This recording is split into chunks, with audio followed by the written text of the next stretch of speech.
Damai na semurung sian salhu naroha ima mengaramoti hati-hati berpikiran muna di bagasan Kristus Yesus Tuhatai. Amin.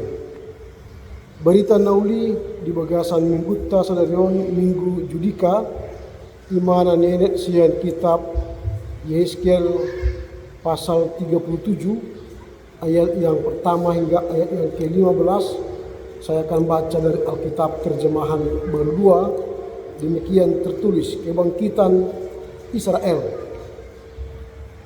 Kuasa Tuhan meliputi aku dan ia membawa aku keluar dengan perantaraan rohnya. Ia menempatkan aku di tengah-tengah lembah dan lembah ini penuh dengan tulang-tulang.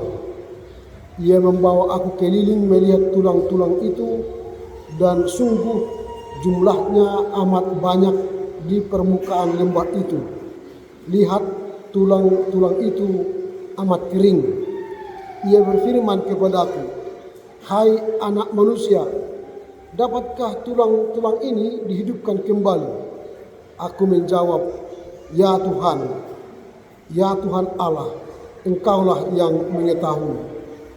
Ia pun berfirman kepadaku, "Bernubuatlah mengenai tulang-tulang ini dan katakanlah kepadanya, hai tulang-tulang yang kering, dengarkanlah firman Tuhan. Beginilah firman Tuhan Allah kepada tulang-tulang ini. Lihat, aku memberi nafas ke dalammu supaya kamu hidup kembali. Aku akan memberi urat-urat padamu dan menumbuhkan daging padamu, serta menutupi kamu dengan kulit.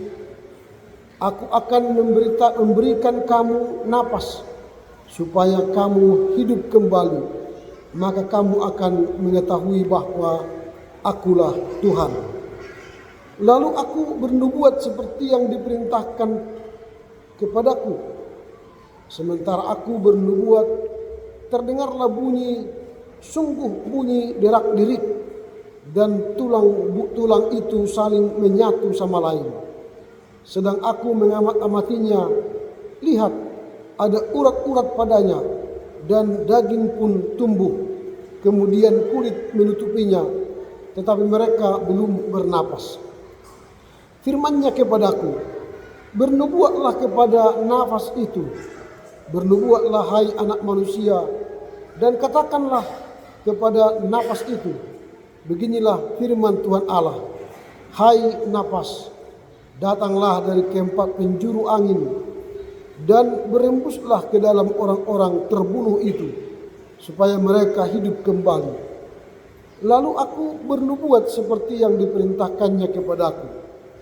Napas itu pun masuk ke dalam mereka, sehingga mereka hidup kembali dan menjejakkan kakinya bala tentara yang sangat besar.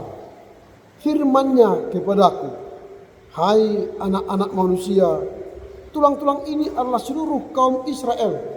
Sungguh mereka sendiri berkata, tulang-tulang kami sudah kering dan pengharapan kami sudah lenyap.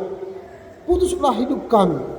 Sebab itu bernubuatlah dan katakanlah kepada mereka, beginilah firman Tuhan Allah. Sungguh aku membuka kubur-kuburmu dan membangkitkan kamu dari dalamnya, hai umatku. Dan aku akan membawa kamu ke tanah Israel. Kamu akan mengetahui bahwa akulah Tuhan ketika aku membuka kubur-kuburmu dan membangkitkan kamu dari dalamnya, hai umatku. Aku akan memberikan rohku ke dalammu sehingga kamu hidup kembali, dan aku akan menempatkan kamu di tanahmu. Maka kamu akan mengetahui bahwa aku Tuhan yang mengatakannya dan melakukannya. Demikianlah firman Tuhan. Mari kita sambut dengan nyanyian.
kita.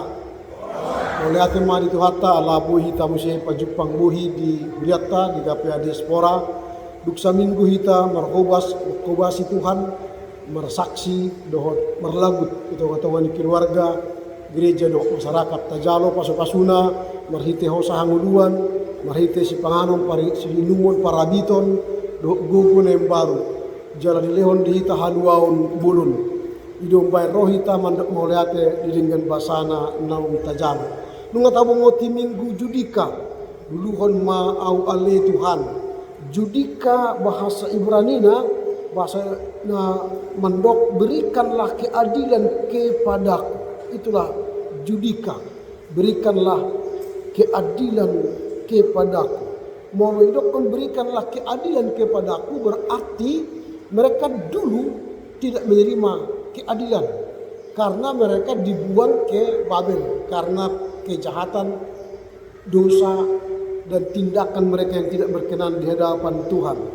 Sehingga mereka merasa tanda petik lelah, tubuh mereka kering, iman mereka kering, pengharapan hilang, tidak ada lagi harapan untuk pulih, bangkit dari kematian, dari tulang-tulang yang kering ini.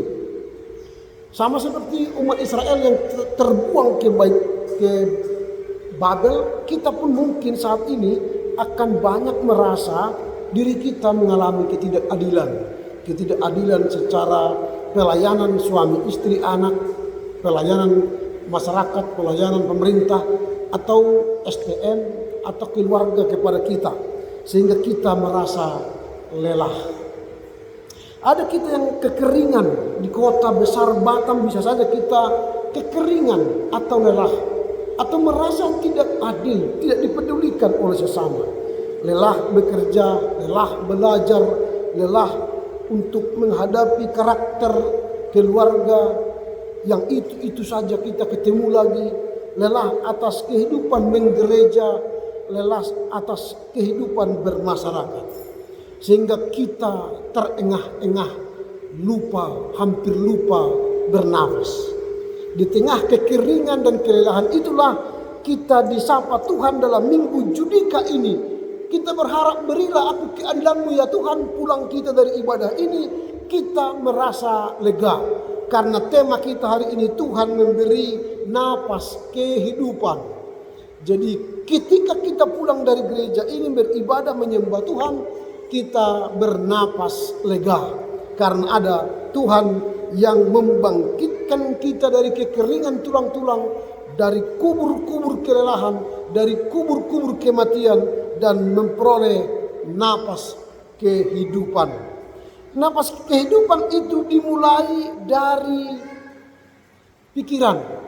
Bagaimana kita merasakan bahwa kehidupan kita di dunia ini dimulai dari pikiran kita. Ketika kita menghadapi kesulitan, maka kita akan menemukan bagaimana supaya kehidupan kita kembali pulih. Maka mulailah kehidupan kita dari pikiran kita. Orang bijak mengatakan begini, pikiran itu menarik setiap alam semesta yang ada di sekitar kita. Maka pikiran itu ialah magnet. Jadi apa yang kita pikirkan, maka alam ini mendukung pikiran kita itu, menarik kekuatan alam, mewujudkan pikiran kita itu. Jadi coba bangun pagi, kita berpikir positif, maka alam di sekitar kita mewujudkan pikiran positif kita dengan memberikan energi-energi positif, kekuatan-kekuatan positif, suasana positif, kegairahan semangat mewujudkan pikiran positif. Jadi hati-hati menggunakan pikiran kita. Jadi kalau kita bangun dengan pikiran positif, maka kita akan menyelesaikan sehari itu dengan sukacita besar. Ini nafas. Tapi kalau kita memulai hari dengan pikiran negatif, maka hari itu akan berantakan kehidupan kita. Karena pikiran adalah magnet. Kalau apa yang kita pikirkan, itulah yang ditarik alam ini untuk kita wujudkan. Makanya kalau kita bangun, unang manigor marungutumut, unang mengeluh. Aduh, cik nai, ada ini, cik masa dari i ngeluta. Alih kalau temulai, haleluya, puji Tuhan. Mau lihat Tuhan. Masa pasuau, asa ama na burjuau, asa istri na burjuau, asa ama ina na burjuau itu anak koku. Hari itu Tuhan kirimkan ribuan malaikat mewujudkan mimpi kita itu, pikiran kita itu. Maka hati-hati menggunakan pikiran. Ada jodoh kita orang bungo asa unang manigor disuri bekerejo. Aduh, cibah patubahin. Asa unang disuruh muda-udau. Asunang disuruh mampain nadekan atar mamorhing mamuhui memang kaya mamorhing masadari. Hati-hati, mulailah dengan pikiran, itulah nafas. Jadi lembah tulang kering ini adalah masalah yang membuat hati kita mati, tumpul, gerakan kita berhenti. Maka hari ini ketika Tuhan memberi napas kehidupan kepada kita, mulailah berpikir positif. Itu tadi dalam bacaan Alkitab itu Roma 8 ayat 6 itu. Mulai dari pikiran. Nah sekarang kita melihat sangat kering. Ayat 1 dan 2 itu bicara sangat kering. Tulang belulang yang puluhan tahun telah mengering. Tidak ada lagi kehidupan karena tulang itu sudah tak punya kulit, tak punya daging, tak punya apa-apa pun. Maka sangat kering. Itu sebab Tuhan berkata, bernubuatlah kepada tulang-tulang kering itu. Apakah mereka bisa hidup kembali? Apa kata Yeskiel? Tuhanlah yang tahu. Yeskiel tidak punya kemampuan otoritas untuk membuat tulang-tulang itu hidup. Maka dia berserah kepada Tuhan. Tuhanlah yang tahu. Jadi sangat kering. Nabi Yeskiel dibawa ke sebuah lembah yang penuh dengan tulang-tulang. Ini adalah gambaran. Lembah itu gambaran pembuangan Babel. Yang 70 tahun kekeringan sampai tulang mereka kering, tidak ada lagi kulit, tidak ada lagi daging di kulit, daging di tulang itu tidak ada lagi. Ini adalah kondisi yang sangat mengerikan bagi bangsa Israel. Sesuatu yang tidak mungkin lagi kembali ke Yerusalem. Tidak ada harapan lagi karena sudah 70 tahun terbuang di sana. Lalu Tuhan bertanya kepada anak manusia itu, hai anak manusia, apakah mungkin mereka hidup lagi? Maka jawabannya ialah, Tuhanlah yang tahu. Bisa saja kita mungkin di keluarga kita merasa tidak mungkin lagi terjadi perubahan di hidup kami, di keluarga kami. Sudah 50 tahun kami berkeluarga, sudah 30 tahun kami berkeluarga, sudah 10 tahun kami berkeluarga. Tidak ada tampak perubahan. Anakku sudah SMP, sudah SMA, tidak ada tampak perubahan. Tulang kami kering. Lalu Tuhan mengatakan, bernubuatlah hai anak manusia. Artinya jangan berhenti berharap walau belum ada jawaban. Tuhan akan memberi napas kehidupan. Itu yang kita lihat. Keadilan Tuhan, kalau kita baca ayat 3, Tuhanlah yang mengetahui. Berarti ketika kita mengalami kekeringan, ketika mengalami sulit untuk berubah, sulit untuk mendapatkan napas kehidupan, katakan Tuhanlah yang menghidupkan. Jadi bukan aku. Tugas kita apa?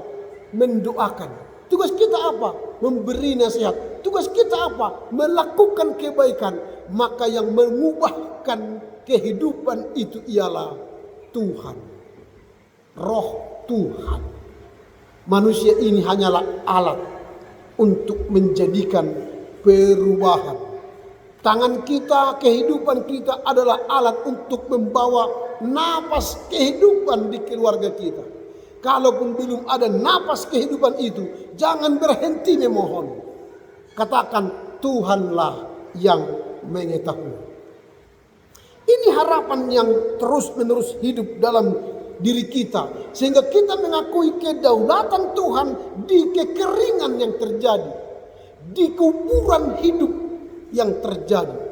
Kalau kita baca ayat yang ke-11 itu, siapakah yang kekeringan itu? Siapakah yang dikatakan itu? Mereka ialah umat Israel yang berada dalam pembuangan. Mereka lah yang tulang-tulang kering. Bahkan dikatakan sudah di dalam kubur. Tidak ada lagi kehidupan. Maka kita pun jangan berhenti berharap. Walau sudah dalam tanda petik dikubur kematian. Kadang-kadang biang pendeta harapan ina mai. Ngamaos kudok pun nadinggan. Ngamaos buajari. Ngamaos ina mai. Ngadol. Ini kan. Mono ngadol ikun dibubut namai mono secara las atau dibubut. Dibuat mesin rap na baru. Asabui di bayi muru. Gudung dol na habis bi. Mono col ma boy di bubut. Tanga dong na boy col ma dibubut. Holat di perbadia dona boy membubut kita, membentuk kembali sehingga nanti tulang itu hidup kembali. Ini yang kedua. Yang ketiga, kuasa firman dan nafas. Ayat 4 sampai 10. Jadi ketika Yeskiel mengatakan Tuhanlah yang Maha Tahu, lalu Tuhan berkata, berfirmanlah dan bernubuatlah. Jadi yang membuat napas itu datang kembali bukan otoritas Yeskiel, tetapi dari siapa? Dari firman yang dihembuskan oleh Yeskiel. Hembuskanlah firman dari mana? Dari 4 penjuru bumi. Memang kalau dia katakan tadi ketika dia bernubuat yang pertama, maka tulang-tulang itu berderik, bergerak-derik, bergerak, krik, krik, krik, krik, krik. Lihat, mereka bersatu. Lihat, ada daging. Lihat, ada kulit. Tapi mereka belum bernapas. Artinya manusia bisa saja hidup megah, ganteng, cantik, tubuh kekar. Tapi dalam dirinya tidak ada napas kehidupan. Bagaikan mayat yang berjalan. Bagaikan suami istri yang ganteng cantik tapi tak ada kehidupan surgawi di rumah. Gudang dua kenapa soon mulu di luar lah keluar sekamarna bener nicisan khususnya sekilometer dipakai parfum alalai betul kamarna bau kamar romin di luar ganteng necis para siru nepe wah sirlok mai alai diberek kamarna so perbiguan bauna wah hira satahun dak kiai cuci silimukna dak kiai dicuci sarung bantal akka spray akka si sokoni ngama sebenarnya. Tidak ada napas. Lain marhosa tapi ketul. Dang boy satu begas ala di bawah. Itu gambaran kematian. Makanya saya bilang pengajar perguru melua keberhasilan, ingat anak-anak kami remaja ini, keberhasilan dimulai dari kamar tidur. Siapa yang ingin sukses maka mulailah dari tempat tidurmu. Bangun pagi berdoa. Habis berdoa, lipat selimitmu, bereskan bantalmu, bereskan spraymu. Kalau bisa spray itu harus hortang, tangding, bersih. Kalau itu sudah sukses, maka engkau sudah sukses di masa depan. Kalau tidak percaya nanti 10 tahun yang akan datang saya tanya nanti siapa yang hadirin. Di mana kita ketemu, menentukan siapa engkau. Kalau kita ketemu di kaki 5 berarti dan sukses. Tapi kalau kalian mengajak saya nanti makan di restoran, ngaruh di tarah beta mangan di morning coffee nina, berarti minimal sudah pegawai. Entah di perusahaan mana atau di pemerintahan mana pun, sudah sukses. Banyak orang tua gagal melihat anaknya. Orang tuanya mimpi anaknya hidup, tulang-tulangnya tidak kering, tulang-tulangnya dibaluti daging dan kulit. Kulit itu kemegahan, kecantikan, kuasa. Orang tuanya bermimpi menjadi direktur perusahaan, orang tuanya menjadi guru, jadi dokter, orang tuanya bermimpi jadi apapun anaknya. Tapi bangun tidur pun susah anaknya. Gimana mau sukses mewujudkan mimpi, bangun pun harus dibangunkan berkali-kali. Ingin sukses, jangan susah bangun tidur. Bangunkan dirimu dari tidurmu, maka engkau akan sukses. Kalau masih orang tua membangunkan kita, jangan mimpi sukses bro. Jangan mimpi sukses. Kalau masih orang tuamu yang membangunkan kau pagi hari, maka mulailah sukses dari tempat tidurmu. Bangunlah kau, perintahkan tubuhmu bangun pagi-pagi. Maka saya katakan pikiranmu lah yang menjadi magnet kesuksesan. Engkau pikir engkau sukses, maka tubuhmu bangunkan pagi-pagi supaya cepat-cepat ke SMP, ke SMA belajar sungguh-sungguh. Kemarin baru kami antar anak-anak usia 15 tahun kelas 3 SMP meninggal ke TPU Temiang. Jangan hentikan mimpi bapak ibumu di usia 15 tahun. Jangan hentikan mimpi bapak ibumu usia 20 tahun. Tapi teruskan mimpi bapak ibu ini sampai engkau punya anak, mereka timang cucu. Engkau direktur perusahaan, engkau pengusaha sukses. Ini tulang-tulang kering yang dibangunkan dengan apa? Mulailah mendengar firman Tuhan. Itu kata Tuhan tadi. Berfirmanlah kepada tulang-tulang kering itu. Supaya apa? Tulang-tulang kering itu berderik.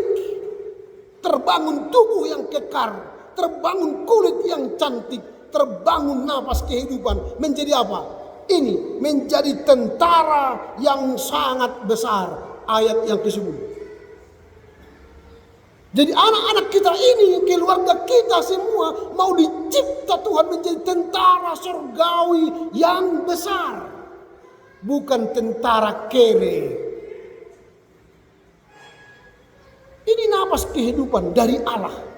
Maka setiap firman yang kita dengar hendak membangun tubuh kita yang lelah, membangun tubuh kita yang kering, membangun tubuh kita dari kuburan. Supaya apa? Memiliki napas kehidupan, menjadi tentara surgawi di tengah keluarga, gereja, dan masyarakat.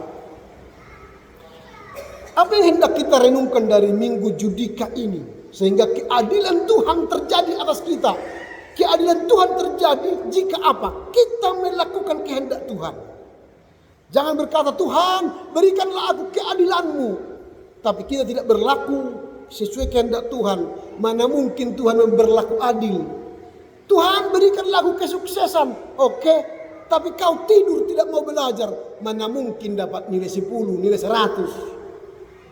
Jangan nanti pas pengujian baru kamit mulut kita di kamar. Itu sudah terlambat. Pulang sekolah, ulangi pelajaran itu, hafal. Pulang sekolah, ulangi pelajaran itu, hafal. Latihan, exercise. Tiba ujian, Tuhan berkati kalian mengingat apa yang sudah diproses. Diberkati pikiranmu, otakmu, mengingat apa yang dipelajari. Jangan paksa otak, lahu ujian. Masuk sanok keluar sanok deh. Makanya Tuhan memberi minggu tenang. Sekolah memberi minggu tenang kan? Supaya apa? Ketika mau ujian, jangan bebani lagi otak. Tapi istirahatlah, makan buah-buahanlah, makan vitaminlah. Supaya otak kita mengingat apa yang kita pelajari selama proses studi. Kalau yang kau hafal mau ujian, tidak ada lengket lagi di sini. Jangan belajar seperti itu, salah. Cara belajar seperti itu salah. Itu tidak akan sukses. Tapi ketika kita pulang sekolah belajar, latihan, belajar. Maka ketika masuk ujian, itu seperti rudal itu. Masukkan, kalau dibaca soal senyum. Karena apa? Dia sudah tahu. Tapi kalau sudah belajar mau ujian, pas dibaca soal,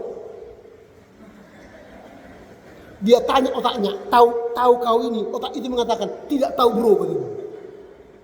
Ada enggak? Enggak. Dipikir-pikir ada? Enggak. Akhirnya call a friend. Gitu. Itu tidak sukses ini. Anak-anak Tuhan tidak boleh belajar seperti itu. Tapi belajarlah sekarang untuk ujian bulan akan datang. Jangan belajar nanti sehari sebelum ujian, itu gagal itu.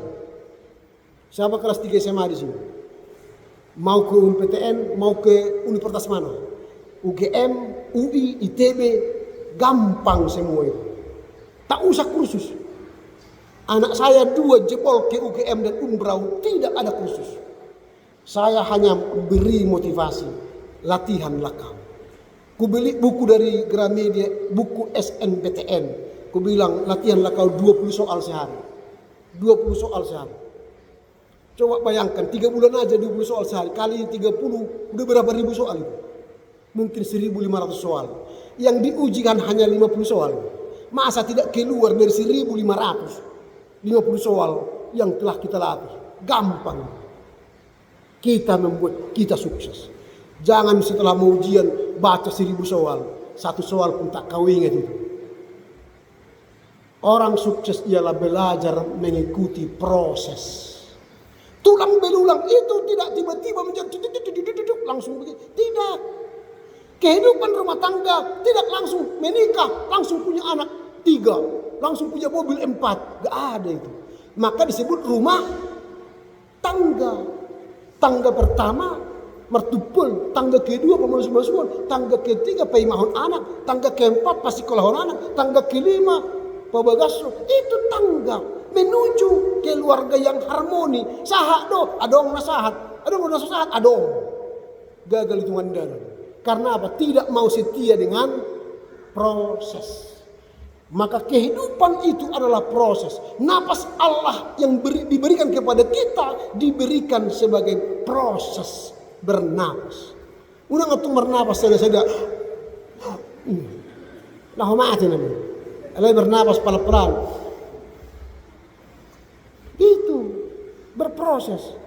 Kalau bernapas tepu-tepu, jatuh mundur. Tapi orang yang normal bernapas normal. Itulah firman Tuhan yang kita nikmati hari ini. Ke gereja pun harus normal.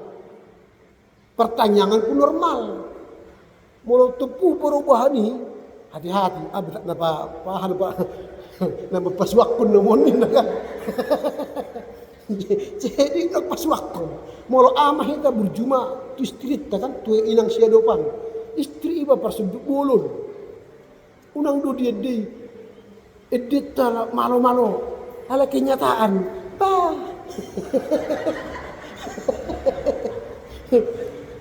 Kan itu kan, ang bedeta tu inatai luar biasa. Kenyataan, kita bawa betul-betul. Tapi nanti setelah pulang dari sini berubah lain. Terjadilah nafas kehidupan di tengah keluarga kita. Kita menjadi ayah yang baik, suami yang baik, istri yang baik, dan ibu yang baik, anak-anak yang baik. Sering lu menyapa ini stres, oh ina, kan? Berubah, tu dia lu hita inang senario. Ahayi do paho, gabas do toy mak, so gue tuh leo petu, tuh judul lagi indah, kan itu. Onda ngadong di lehon, ada tuh daging indah, wah carana. Berbeda ini main. Jadi harus terjadi nafas. Satu dihita, sahosa ini. Unang ina teh hosa-hosa, ama teh tenang minum kopi, marisau. Sehingga, ama ina teh aham sudah paun, ama teh pupu marisabi, marangan-angan. Sebelum itu diangan-angan, kan? Ikut sarung pada nafas tetong. talehon tinatai lo pajok ikan mas dai nak jadi amangin ngeleon untuk 200.000 ikan mas dia do sada potong do 2 potong ini kan on tu harus ikan mas ini ngeleon 10.000 buat cara holat tu permasak nanya hurang akhirnya dipoto ba ikan mas ini lo pamangan may tamangan di nak nyoma ini baca dahon holat foto na pas holat foto 10.000 beli ko ini holat foto baju lehon aslinya menyusul. Inilah kehidupan, bernafaslah dengan baik. Sehingga kehidupan kita harus benar-benar yang kering menumbuhkan daging dan daging menumbuhkan kulit. Artinya apa? Semangat dalam kehidupan kita. Kulit adalah simbol kemuliaan. Hasangap. Asa sangap kita di tengah-tengah ni duluan keluarga dohok masyarakat dohok diadopan ni Tuhan. Atau mulak maida di bagasan damai terului ma hosa hanguluan napas kehidupan Tuhan pasti akan memberi kita napas kehidupan. Amin.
Mauliake ma Tuhan aranung ngadiliok ko dihami barita nauli paulihon roha dohok pagkatayon pangalaho pambainan nami marupon keluarga gereja dohok masyarakat tarlumubi marupot Tuhan mauliake ma dihatamon nunga mengajari hami liok ko dihami hosa hanguluan atong ajari mahami asa marhiti-hiti hosa hanguluan marhiti barita nauli na hujalo hami panguluhon roha nami panguluhon parnguluan nami di tengah keluarga bebe marsangat marmulia maguar atong pagugoy mahami mangulah katamon di ngulu nami sigaro pari asa hatarida amma sa sudi pambenam midi hami di bagasan parnguluan nami siapari marhiti Yesus Kristus pinuji maguarmu amin.